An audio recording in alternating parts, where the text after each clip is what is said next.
I'm sectioning this body right here. This is the 55 Ford. Now this is just the way I do it. There is multiple ways to do this. And so what I'll do is I'll take my little ruler and I'll set it up at the bottom so I know where my bottom is. And then, so I'll do that all the way across the bottom. So then I'll do the back, and then the other side. And so that gives me my line. And then once I have that, depending on how thick I want to section this body, I'm going to use that line as the marker point and then use the either ruler or something else that's perfectly square, and that's where I'm going to section it at. So in this case, I don't really want to go that thick because I think that's going to look a little weird, but I do want about half of that.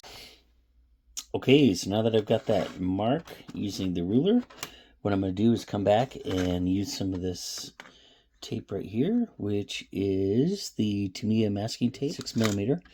And so that gives me pretty much the exact width I want. So taking that tape and laying it right along the edge of that black line I just made.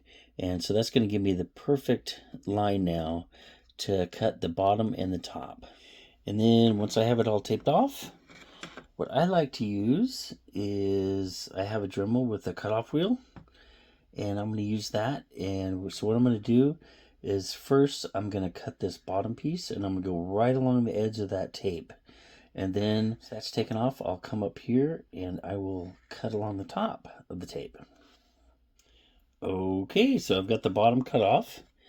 And you can see there how I went right along the bottom of that tape.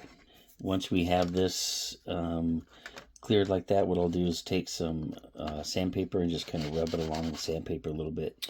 Alright, so what I've been doing is just taking this and kind of sanding it along here.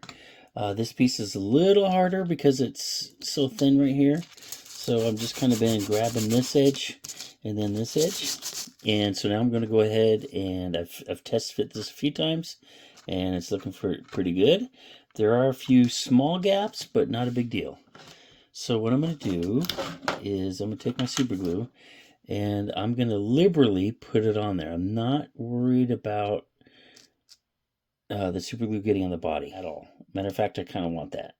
Because what I'm trying to achieve here is I want that super glue, if there's any bigger gaps, or I'm sorry, small gaps, I want that super glue to kind of fill them in for me.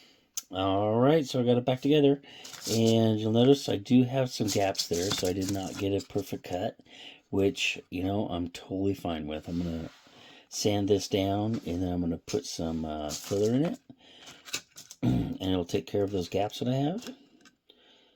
This side turned out a little better, but not bad. I'm actually pretty pleased.